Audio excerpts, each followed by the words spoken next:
Bismillahirrahmanirrahiim waxaan oo wanaagsan daawadayaal ku soo dhawaada qodobada wararka ugu doorka roon ee channelka Gunta Wararka. Qodobada aan idiin haynana waxaa ka mid ah dowladda Soomaaliya iyo ahlu sunna oo khilaaf cusub soo kala dhex galay xilli ra'iisul wasaare Xasan Cali Khayre uu ku sugan yahay magaalada Dhuusamareeb. Farmaajo oo xeelad cusub u adeegsanaya xarig iyo afduub loo geysto Axmed Madoobe iyo dowladda Itoobiya oo kala shaqeynaysa Kenya oo qarka u saaran inay ka laabato kiiska dacwadda badda ee kala dhexeeya Soomaaliya. Dowladda Soomaaliya oo war cusub ka soo saartay kiiska badda ee kala dhexeeya Kenya. Ra'iisul wasaare Xasan Cali Khayre oo kala furfuray khilaafna ka dhex abuuray beesha Saleebaan ee degta magaalada Cadaado. Dowladda Soomaaliya oo markii ugu horeysay ku hanjabtay inay wax ka qabanayso dhibaatooyinka loo geysanayo ganacsatada Soomaaliyeed ee dalka Koonfur Afrika. Golaha wasiirada Jubbaland oo go'aan cad ka qaatay xarigga loo geysto wasiirka amniga Jubbaland iyo dadkii ugu badnaa oo shacab ah oo ku dhintay qarax ka dhacay gobolka Shabeellaha Hoose. Wararkii ugu dambeeyay ee laga helay magaalada Dhuusamareeb ee caasimadda maamulka Galmudug ayaa sheegaya inuu soo ifbaxay khilaaf cusub oo u dhexeeya dowladda federaalka ee Soomaaliya iyo ururka ahlu sunna. Khilaafka cusub ayaa la sheegay sidaan xogta ku helnay inuu imaaday kadib markii ay ahlu sunna codsatay in la hoosgeeyo guddiga doorashada Galmudug. Ahlu sunna waxay ra'iisul wasaare Xasan Cali Khayre hor dhigtay inay iyagu maamulayaan doorashada marka la qabto shirka dib u heshiisiinta kadib si loo qabto doorasho xalaal ah. Dowladda federaalka ee Soomaaliya ayaa codsiga ahlu sunna ka hor timid waxayna taas sababtay inuu khilaaf cusub soo kala dhex galo dowladda Soomaaliya iyo ahlu sunna. Waxaana saacadihii la soo dhaafay dhacaya kulamo gargaara oo aan loo kala kicin oo u dhexeeya ahlu sunna iyo ra'iisul wasaare Xasan Cali Khayre. Waxyaabaha ay ahlu sunna dalbadeen ayaa ah inay iyagu qaataan guddiga doorashooyinka iyo maamulka howlaha doorashada. Wararka aan helnay ayaa sheegaya in sababta uu shirku dib ugu dhacay in ay tahay in khilaafkan cusub soo kala dhex galay dowladda iyo ahlu sunna inta laga xalinayana aan la qaban karin shir dib u heshiisiin. Dowladda federaalka ee Soomaaliya ayaa magaalada Dhuusamareeb waxay geysay ciidamo badan oo isugu jira AMISOM iyo kuwa dowladda federaalka ee Soomaaliya waxaana la wiiqay gabi ahaanba awoodda ciidanka ahlu sunna ee magaalada Dhuusamareeb. Warar soo baxay ayaa sheegaya in magaalada Dhuusamareeb ee caasimadda Galmudug inay gaareen saxiixayaasha heer federaal iyo heer dowlad goboleed ee matalaya beesha Xaaji Saleebaan ee degta magaalada Cadaado. Imaam Cumar Macalin Abshir, Nabadoon Abshir Ereg iyo Nabadoon Jabuuti oo ka tirsan liiska odayaasha dhaqanka ee beelaha Soomaaliyeed ee ka diiwaangashan wasaaradda arrimaha gudaha iyo Galmudug ayaa ka baxay magaalada Muqdisho waxayna tageen magaalada Dhuusamareeb. Odayaashan ayaa ah kuwa ugu sareeya ee leh saxiixa beesha reer Xaaji Saleebaan oo diidan ka qaybgalka shirka dib u heshiisiinta Galmudug waxaana muuqatay in awoodda magaalada Cadaado ay wiiqantay.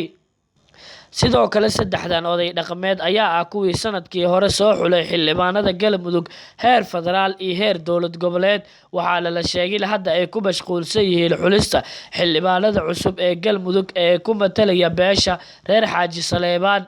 Wasiiru Dowlaha Wasaaradda Howlaha Guud iyo Dib u Dhiska Soomaaliya Qoorqoor ayaa la sheegay inuu ka shaqeeyay sidii ay odayaashan u tagi lahaayeen magaalada Dhuusamareeb si ay uga qayb galaan shirka dib u heshiisiinta oo ay dowladda federaalka ee Soomaaliya garwadeen ka tahay.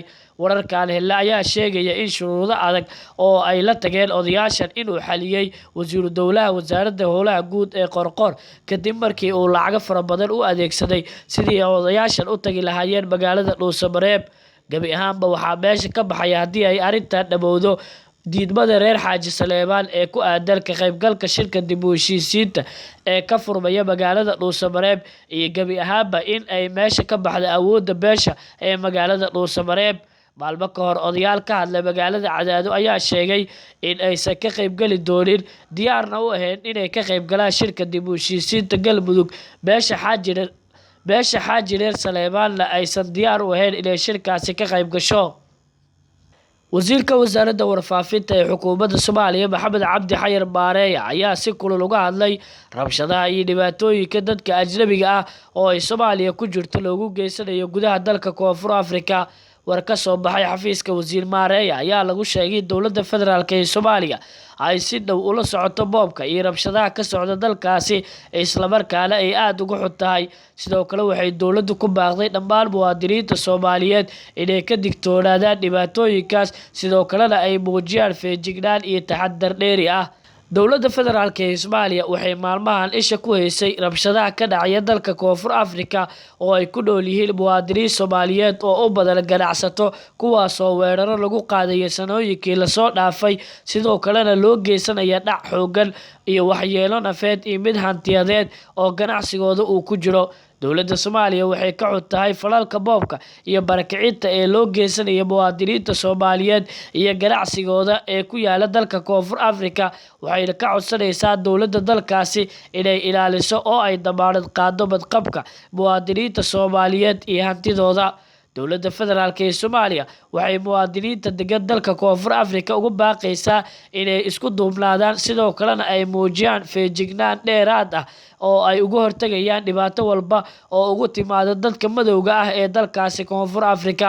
kala gudoomiyihii hore ee gobolka Banaadir iyo duqii Muqdisho Taabid Cabdi Maxamed ayaa ku baaqay si degdeg ah loogu gurmado dadka Soomaaliyeed ee hantidooda lagu boobayo dalka Koonfur Afrika. war qoraal oo uu Taabid Cabdi Maxamed soo dhigay bartiisa Facebook ayuu dowladda dhexe ku eedeeyay inay arrimahaasi ka gaabisay sidoo kalena loo baahan yahay in dowladda federaalk ee Soomaaliya in dadkaas ay caawiso si loo badbaadiyo naftooda iyo maalkooda. boobka iyo dilka lagu hayo muwaadiniinta Soomaaliyeed ee ku nool dalka Koonfur Afrika ma ahan mid indhaha laga fiirsan karo. Koonfur Afrika waxaan u galnay abaal weyn oo taariikhda Afrika iyo caalamka meel dahab kaga qoran. maanta inay muwaadiniinteena Soomaaliyeed sidaas u galaan waa foolxumo mana ka yeeli doono ayuu yiri Taabid Cabdi Maxamed. dowladda federaalk ee Soomaaliya ayuu ugu baaqay inay arrintan wax ka qabato sidoo kalena ay gurmad degdeg ah u sameyso muwaadiniinta Soomaaliyeed iyo ganacsigooda ee lagu boobayo sidoo kalena lagu dilayo dalka Koonfur Afrika. dowladda Koonfur Afrika waxay si degdeg ah wax ugu qabataa gumaadka aan kala sooc lahayn ee loo geysanayo walaalahooda Afrikaanka ah ee qaybta ka ahaa kobaca dhaqaalaha dalka Koonfur Afrika ayuu yiri Taabid Cabdi Maxamed. dowladda Soomaaliya waxaan ugu baaqayaa in arrintan ay wax ka qabato oo ay u dirto wafdi heerkeedu sareeyo si looga dhiidhiyo waxna loogu qabto tacadiyada joogtada ah ee muwaadiniinta Soomaaliyeed iyo ganacsigooda loogu geysanayo dalka Koonfur Afrika ayuu yiri Taabid Cabdi Maxamed. ilbiriqsi walba naf iyo maal Soomaaliyeed ayaa ku baaba'aya dalka Koonfur Afrika sida ugu dhaqsiyaha badan waa in gurmad Soomaaliyeed la arkaa ayuu yiri Taabid Cabdi Maxamed. xeer ilaaliyaha guud ee qaranka Axmed Cali Daahir ayaa shaaca ka qaaday in dowladda Kenya ay qarka u saaran tahay inay isaga baxdo kiiska badda ee kala dhaxeeya Soomaaliya ee hadda horyaala maxkamadda caalamiga ah ee cadaaladda ee ICJ. Axmed Cali Daahir oo warbaahinta kula hadla magaalada Muqdisho ayaa sheegay in Kenya ay hadda ka fikirayso sidii ay kiiska ugu hari lahayd.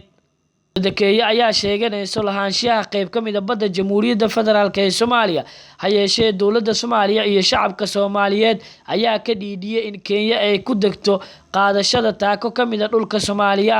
Kenya ayaa dhawaan dalbatay in dib loo dhigo kiiska dacwadda badda ee kala dhaxeeya Soomaaliya oo lagu wado in 9ka bishan uu ka furmo dalkaasi Denmark waxaana dowladda Kenya ay warqad u qortay maxkamadda ICJ ha yeeshee maxkamadda weli jawaab ma aysan ka soo bixin. Soomaaliya waxay doonaysaa in cabirka xadka badda si toos ah loola dhiriiriyo xadka dhulka halka Kenya ay doonayso in la weeciyo.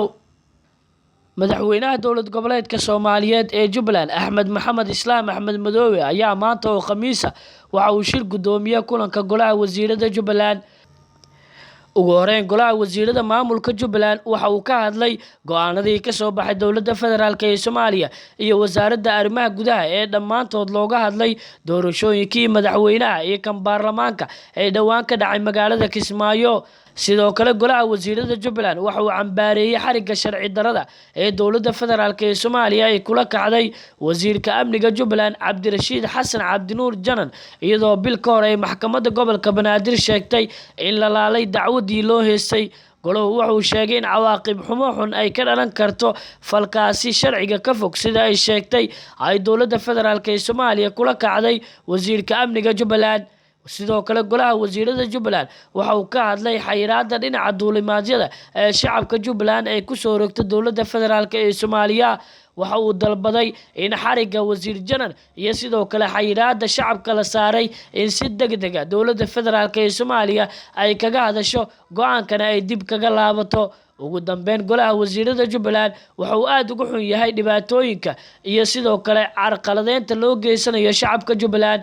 waxa uu beesha caalamka iyo dowladaha daneeya Soomaaliya ugu baaqay inay wax ka qabtaan go'aanada aan wanaagsaneyn ee ka soo baxaya madaxtooyada Soomaaliya.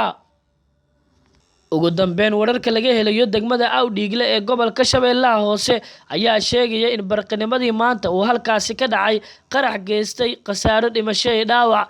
qaraxa ayaa goobjoogyaal waxay inoo sheegeen inuu ahaa miinada nooca dhulka lagu aaso isla markaana la eegtay dad howlo geed baaris ah ka wada meel u dhow fariisin ay ciidamada dowladda ku lahaayeen degmada Awdhiigle ee gobolka Shabeellaha Hoose.